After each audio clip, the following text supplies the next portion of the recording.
오늘 하나님께서 저희들에게 허락하신 말씀은 구약성서 시편 122편 6절부터 9절까지의 말씀과 신약성경 요한 3서 1장 1절부터 4절까지의 말씀입니다. 구약성경 시편 122편 6절부터 9절, 신약성경 요한 3서 1장 1절부터 4절의 말씀입니다. 먼저 시편의 말씀입니다. 예루살렘을 위하여 평안을 구하라. 예루살렘을 사랑하는 자는 형통하리로다. 내 성 안에는 평안이 있고 내 궁중에는 형통함이 있을지어다. 내가 내 형제와 친구를 위하여 이제 말하리니 내 가운데에 평안이 있을지어다. 여호와 우리 하나님의 집을 위하여 내가 너를 위하여 복을 구하리로다. 아멘. 신약성경 요한 3서 1장 1절부터 4절입니다. 장로인 나는 사랑하는 가이오 곧 내가 참으로 사랑하는 자에게 편지하노라. 사랑하는 자여, 내 영혼이 잘됨 같이 내가 범사에 잘되고 강건하기를 내가 간구하노라. 형제들이 와서 내게 있는 진리를 증언하되 내가 진리 안에 행한다 하니 내가 심히 기뻐하노라. 내가 내 자녀들이 진리 안에서 행한다 함을 듣는 것보다 더 기쁜 일이 없도다. 이것은 살아계신 하나님의 말씀입니다. 아멘. 1960년대 미국에서 순회 서커스가 큰 인기를 끌던 시절, 서커스를 한 번도 본 적이 없던 어느 한 소년이 있었습니다. 그는 주말에 자기가 사는 마을에도 서커스가 들어온다는 소식을 듣고 마음에 들떠 있었습니다. 아버지는 말합니다. 너가 오늘 해야 할 일을 다 하고 나면 서커스에 가도 좋다. 이 소녀는 서커스 갈 마음에 하루 종일 열심히 일한 다음에 아빠에게서 입장료 1달러를 받아서 서커스가 열린다는 마을 광장으로 달려갔습니다. 마침내 서커스단이 도착을 했습니다. 밴드가 북을 치고 나팔을 불며 퍼레이드가 시작이 되었습니다. 코끼리, 난생 처음 보는 코끼리가 나타나고 원숭이가 나타나고 호랑이가 나타나니까 이 소녀에게 정말 꿈만 같은 광경이 펼쳐지게 되었습니다. 맨 마지막으로 우스꽝스러운 복장을 한 광대가 지나가자 이 소녀는 기쁜 마음으로 주머니 속에 있는 아버지가 준 1달러를 꺼내면서 그 광대에게 건네주었습니다. 그리고 이렇게 말했습니다. 오늘 너무너무 멋있었어요. 오늘 너무너무 좋았어요. 그 소녀는 웃으며 집으로 돌아갔습니다. 하지만 서커스는 이제 막 시작하려던 참이었습니다. 소녀는 퍼레이드를 서커스로 착각한 것입니다. 오늘 우리의 신앙이 이와 같을 때도 있습니다. 예배는 드리지만 하나님 앞에 봉사는 하지만 정작 하나님이 원하시는 참된 예배, 영혼의 생명력을 놓치고 살 때도 많습니다. 영혼이 빠진 신앙, 참 생명이 없는 삶, 그건 바로 서커스를 보지 못한 소년의 모습과 같습니다. 2020년 한 해 우리 봉천교회의 표어는 평안한 공동체, 형통한 성도들입니다. 여러분의 삶에 주님의 은혜 가운데 평안과 형통함이 넘쳐나게 되기를 주의 이름으로 축원합니다. 주신 주제의 말씀은 시편 120편 6절의 말씀입니다. 자, 우리 한번 함께 큰 소리로 읽겠습니다. 예루살렘을 위하여 평안을 구하라. 예루살렘을 사랑하는 자는 형통하리로다. 아멘. 자, 이 말씀의 예루살렘은 우리가 모인 믿음의 공동체, 우리 봉천교회를 말합니다. 다윗이 하나님의 성전에 올라갈 때마다 이 노래로 찬양을 했다고 하죠. 우리가 모인 이 믿음의 공동체, 평안을 위해 기도하며 나아갑니다. 여러분, 이 봉천교회가 평안할 수 있도록 기도하시기를 축원합니다. 또 이렇게 찬양하며 고백합니다. 이 공동체를 사랑하는 자는 그의 삶에도 형통하게 될 것입니다. 여러분, 이 말씀이 우리 봉천교회 위에 또 우리 봉천의 모든 성도들의 삶에 하나님의 축복으로 임하게 되시기를 주의 이름으로 축원합니다. 이 같은 형통의 삶을 살기 위하여 앞으로 3주 동안은 요한삼서 1장 2절의 말씀을 가지고 이 한 장의 편지 가운데, 요한삼서는 굉장히 짧은 말씀입니다. 딱 한 장의 말씀인데 이 말씀에 사도 요한의 그의 영적인 아들이었던 가요를 향한 그의 진솔한 마음, 따뜻한 마음, 그의 간절한 기도가 담겨져 있습니다. 또한 우리의 믿음의 중심이 이 말씀 가운데 담겨 있습니다.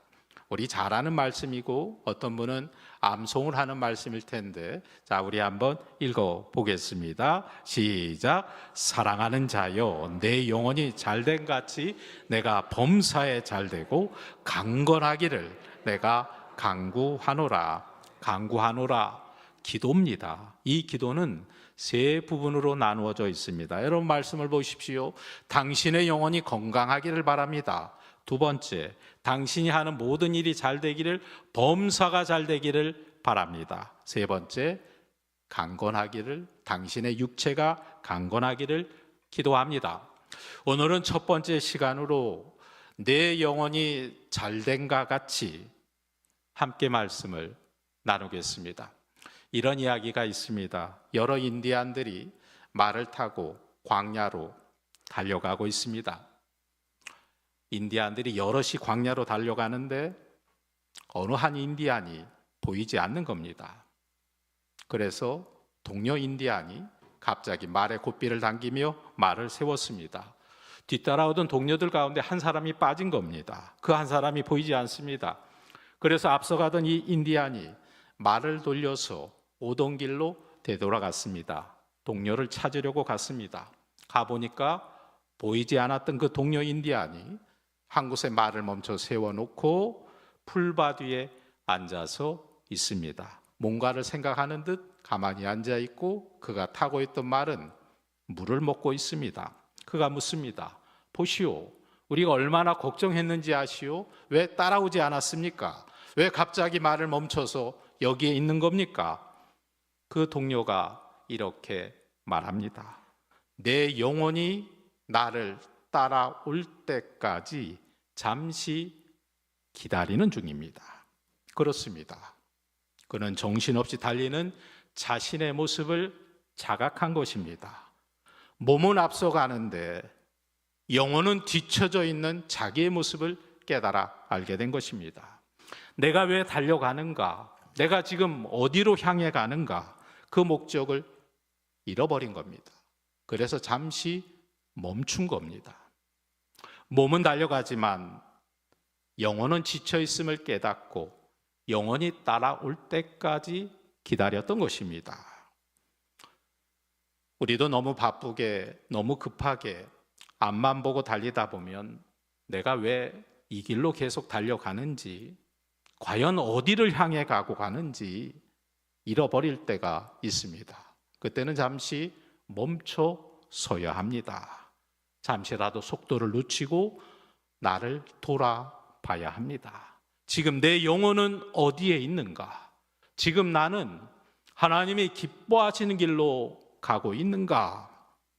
멈춤의 시간을 통해서 나 자신을 챙겨야 합니다. 나 자신을 잃어버리면 모든 것을 잃어버리게 됩니다.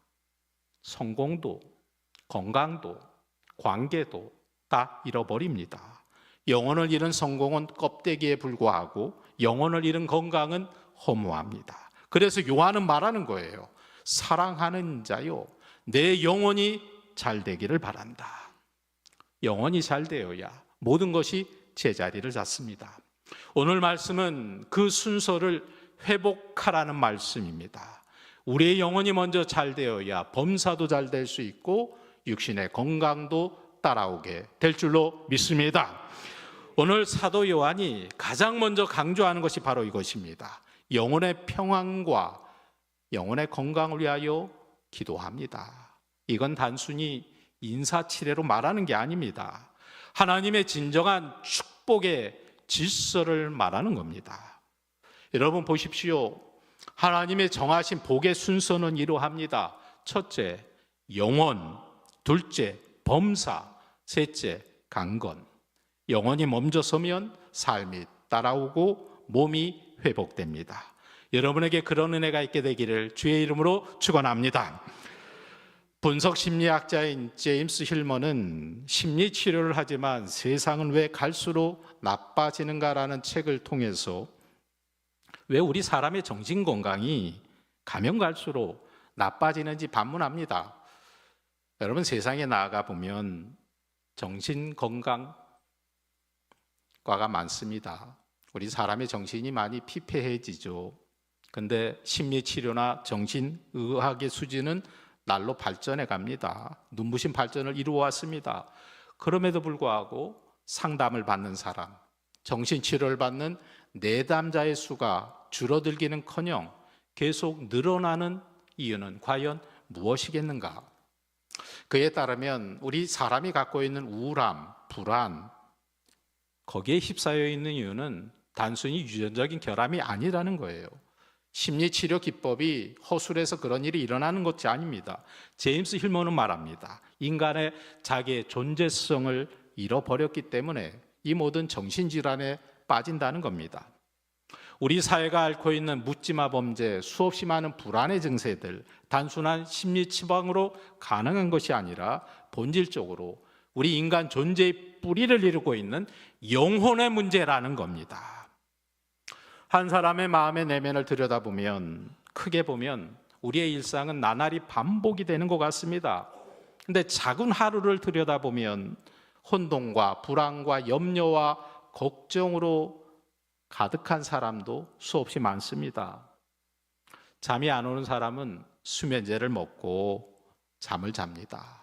그날은 수면제 덕분에 잠이 잘 올 줄 모릅니다. 그런데 그 다음 날도 또 수면제를 먹겠습니까?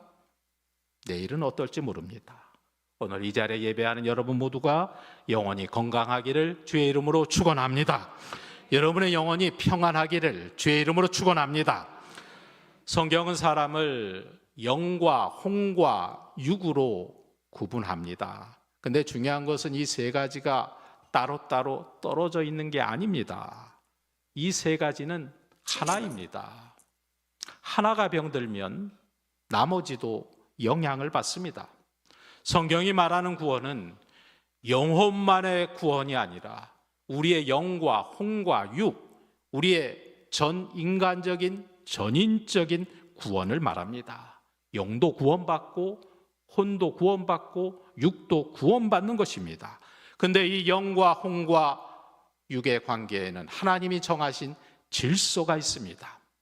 영은 혼을 다스리고 혼은 육신을 다스려야 합니다.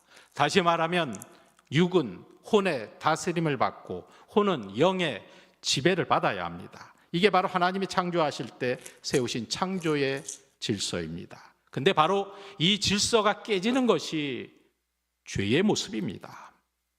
꼭 그 사람의 영이 주인이 되어야 되는데 영이 그 사람의 종이 되어버리는 것, 그건 바로 하나님이 기뻐하지 아니하시는 타락의 모습입니다.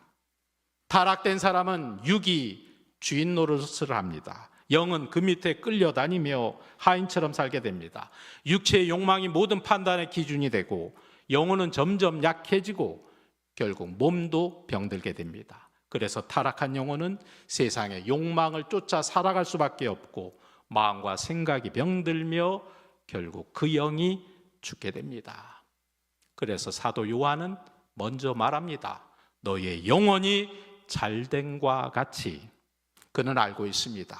영혼이 바로 서야 삶이 회복되고 영혼이 건강해야 육신의 건강함도 따라온다는 것을, 무엇보다 여러분의 영혼이 잘 되기를 주의 이름으로 축원합니다. 근데 우리의 영혼의 건강하기에 앞서 우리는 먼저 하나 더 생각해야 됩니다. 우리는 이 세상의 삶 속에 수없이 많은 영적인 탈진을, 번아웃을 경험합니다. 이게 사실 우리의 불편한 진실입니다. 건강했으면 좋겠는데, 내 영이 늘 평안했으면 좋겠는데, 우리는 세상살이 가운데 시달리고 많은 어려움과 탈진 속에 살아갑니다. 영적 탈진의 징후는 바로 영혼과 몸과 관계를 무너뜨립니다. 오늘 우리가 보기 원하는 믿음의 인물은 엘리야라고 하는 사람입니다. 이스라엘 역대 왕들 가운데 가장 악한 왕으로 평가받던 아합 왕 시대에 하나님께서 세우신 주의 종입니다. 아합은 이스라엘 왕으로, 선민 이스라엘의 왕으로 하나님을 섬겨야 될 왕인데, 그가 이방 나라 시돈의 공주 이세벨을 아내로 맞아들이면서 이 이세벨이 결혼해서 그 집안에 들어올 때 혼수로 가져온 것이 바알과 아세라라고 하는 우상을 가지고 들어옵니다. 그때부터 이 아합 왕이 그 아내 이세벨에 의해서 조종을 당하게 됩니다. 아내 말만 듣죠. 이 아합이 하나님을 섬기지 않고 성전의 문을 닫아버립니다. 온 나라에 선포합니다. 이제부터 하나님을 섬길 필요가 없다. 바알을 섬겨라, 우상을 섬겨라, 집집마다 우상을 모셔놔라. 그래서 온 나라가 하나님을 섬겨야 될 나라가 우상을 섬기는 나라가 되고 말았습니다. 이때 하나님께서 세우신 선지자가 엘리야였죠. 아합 앞에 나아가서 사람을 두려워하지 아니하며 하나님의 말씀을 거침없이 전합니다.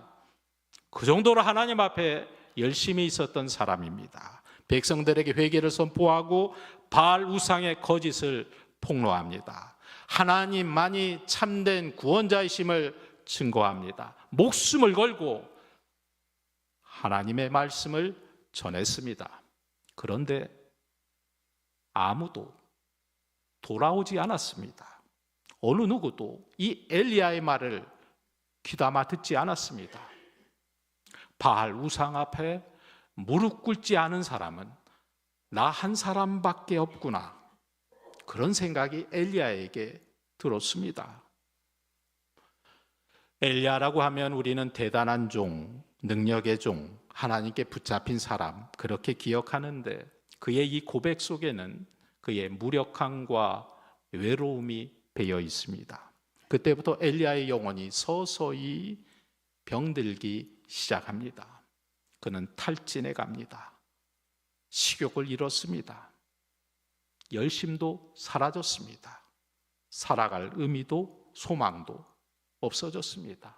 사람을 만나는 것도 두려워졌습니다. 모든 걸 포기하고 저 광야로 숨어버렸습니다.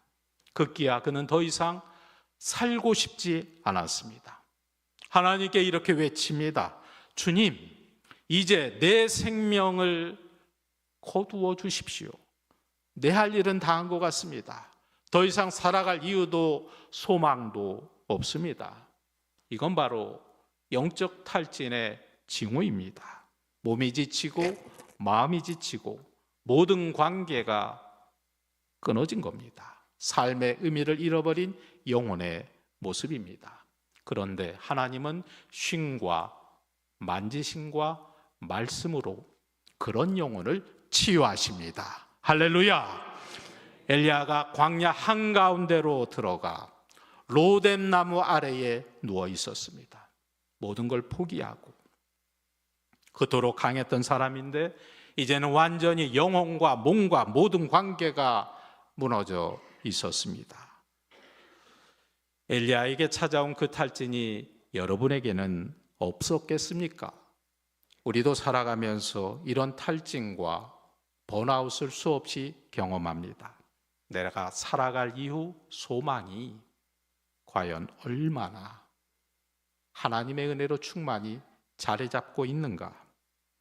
엘리야가 손가락 하나도 움직일 수 없을 정도로 탈진해 있을 때, 그 무기력한 상황에 빠져 있을 때 하나님은 그를 꾸짖지 않으셨습니다. 하나님은 그를 쉬게 하셨습니다. 그리고 하나님은 그를 만지셨습니다. 그리고 하나님께서는 천사를 보내셔서 숯불에 구운 떡과 물을 마시게 하셨습니다. 그리고 이렇게 말씀하십니다. 우리 한번 읽어볼까요? 시작. 일어나 먹어라. 내가 갈 길을 다 가지 못할까 하노라. 아멘. 무슨 뜻입니까? 너 아직 끝나지 않았다. 봉천교회 아직 끝나지 않았다. 너가 다시 걸어가야 할 길이 있다. 너 일어나야 돼. 너 가야 될 길이 있는 사람이야. 하나님은 탈진한 사람을 먼저 쉬게 하시고 그 다음에 만지시고 그 다음에 말씀하십니다. 이게 바로 영적 탈진의 회복의 순서입니다. 폴란드의 유명한 피아니스트 이그나치 파데레프스키라는 사람이 있습니다. 그는 1차 세계대전의 혼란기에 한동안은 폴란드의 수상으로도 있었던 사람입니다. 그런데 그는 정치인이라기보다는 음악인으로 알려진 사람입니다. 이런 일화가 있습니다. 자기 아들이 훌륭한 피아니스트가 되기를 원하는 어떤 엄마가 아들을 데리고 이 파데레프스키의 연주에 참석을 해서 이 명인의 연주에 함께하고 싶어서 그 공연에 참여를 했습니다. 저기 그랜드 피아노가 보이는 앞쪽에 자리를 잡았습니다. 이 엄마가 함께 참여한 친구들과 이야기를 나누라 그 어린아이가 빠져나가는 것을, 곁에 없는 것을 눈치를 채지 못했습니다. 시작 시간이 되어서 이 무대에 조명이 비춰지고 청중들이 조용해졌습니다. 근데 피아노 의자에 앉은 사람이 누구였는가? 그 어린아이가 그 피아노 의자에 앉아서 조명을 받으며 반짝반짝 작은 별, 그 아이가 배운 피아노 곡을 연주하는 겁니다. 엄마가 몹시 당황했습니다. 아이를 데리려 무대로 올라가려고 하는데 파데레프스키는 이미 무대에 들어와 있습니다. 그는 인자한 얼굴로 아이에게 이렇게 말했습니다. 아이야, 멈추지 말고 계속해서 피아노를 연주하렴. 사랑하는 여러분, 우리가 멈추려 할 때 하나님은 멈추지 말고 그 믿음의 길을 계속 가라고 말씀하십니다. 우리는 때로 내 삶을 실패라고 여길 때 하나님께서는 새 노래를 만들어 가시는 분이심을 믿습니다. 바로 그것이 오늘 우리의 회복의 역사이며, 우리 영혼이 지칠 때 주님은 따뜻한 손길로 찾아오셔서 다시 일으켜 세워 주십니다. 그리고 하나님은 엘리야를 하나님의 산 호렙산으로 올라오게 하셨습니다. 40일을 걸어서 산에 올라셨을 때 엘리야에게 말씀을 하십니다. 너는 가서 여호와 앞에 서라. 하나님 앞에 성산 호렙산에 오르니까 정말 놀라운 일이 일어납니다. 바위를 부수는 강한 바람이 일어납니다. 아, 하나님이 이 바람 가운데 오시나 보다. 아니었습니다. 지측을 흔드는 지진이 일어났습니다. 아, 하나님이 정말 오셨구나. 그것도 아니었습니다. 옆에 있는 나무에 불이 붙었습니다. 아, 하나님이 이제 오셨구나. 근데 그것도 아니었습니다. 근데 들릴까 말까 한 세미한 음성이 들렸습니다.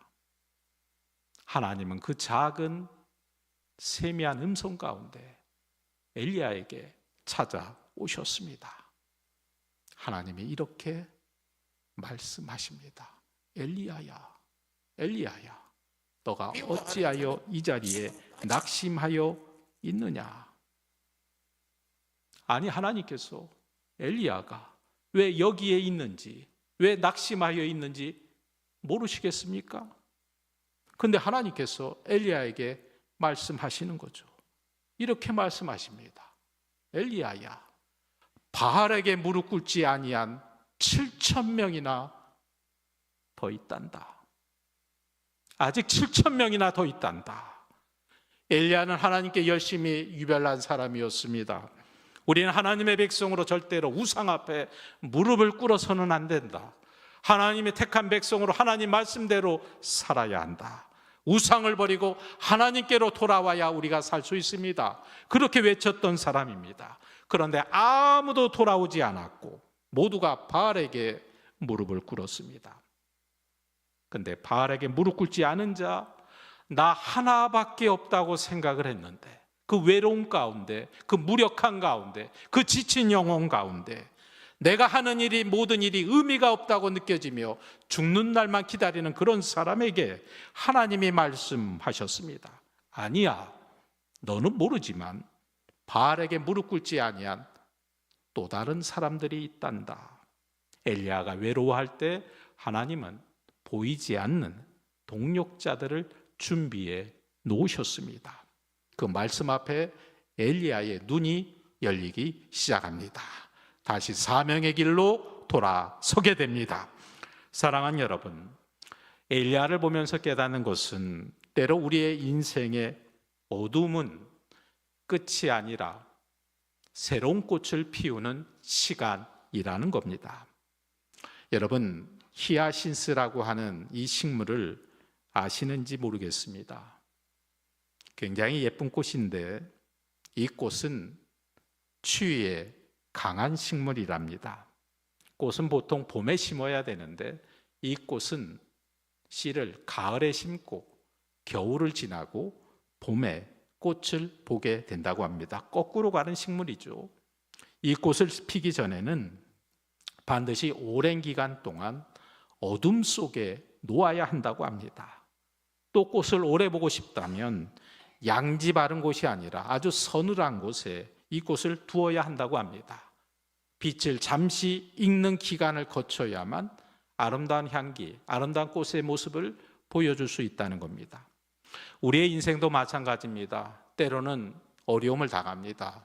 실패의 어둠, 질병의 어둠, 실직의 어둠, 내 자녀가 잘못되는 어둠, 오해와 상실의 어둠, 심지어 내 믿음이 흔들리는 어두움도 경험하게 됩니다.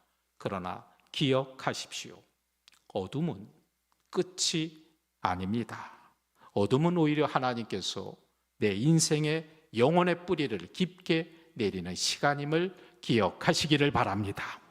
우리 인생의 가장 어두운 시간, 바로 그때가 하나님의 빛이 가장 빛나는 시간입니다.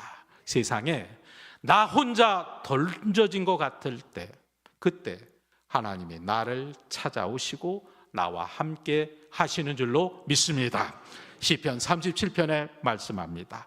여호와께서 사람의 걸음을 정하시고 그의 길을 기뻐하시나니, 24절 우리 함께 읽겠습니다. 그는 넘어지나 아주 엎드러지지 아니함은 여호와께서 그의 손으로 붙드심이로다. 아멘. 물론 우리는 흔들릴 수 있습니다. 넘어질 수도 있습니다. 그러나 아주 엎드러지지는 않습니다. 왜냐하면 하나님이 붙잡고 계시기 때문인 줄로 믿습니다.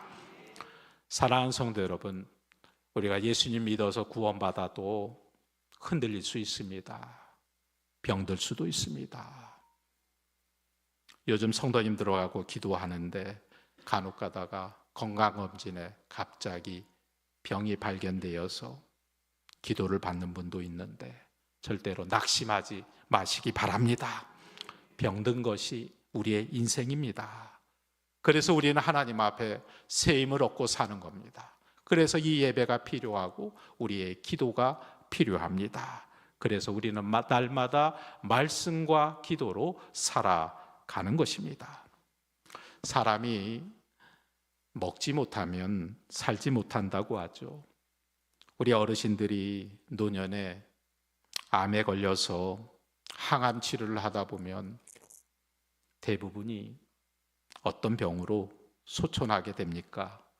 영양실조라고 하죠. 먹을 힘이 없으니까, 음식을 받아들이지 못하니까 결국 사람은 밥심으로 산다는 말이 맞습니다. 몸의 건강을 위해서는 밥을 먹어야 합니다. 몸은 밥으로 살고, 마음은 때로는 책으로 살고, 영혼은 말씀으로 삽니다. 하나님의 말씀이라는 밥을 날마다 드시기를 주의 이름으로 축원합니다.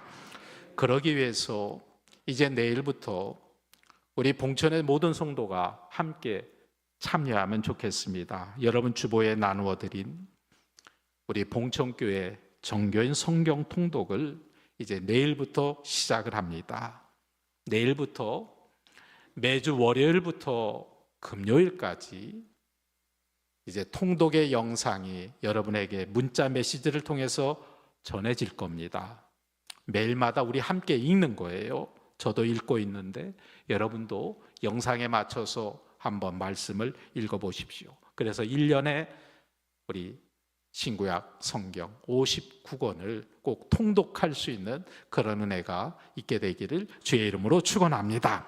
하루하루 잘 체크해 보세요. 내가 읽었나 안 읽었나 체크해 보고 혹시나 빼놓고 못 읽었으면 토요일에는 영상이 나가지 않으니까 토요일에 한꺼번에 읽어도 좋습니다. 근데 중요한 것은 하루하루 말씀을 읽는 게 중요합니다. 하루하루 잘 읽어서 1년 동안 하나님의 말씀과 가까이 하는 여러분 되시기를 주의 이름으로 축원합니다. 나중에 통독표를 이름을 적어서 교회에 내시면 통독 다 하신 분들은 기념 선물을 드릴까 계획 중에 있습니다. 함께 말씀을 읽고 또 함께 말씀을 들을 때 우리 영혼이 부유해지고 평화가 깃들며 영혼의 힘이 생기게 될 줄로 믿습니다.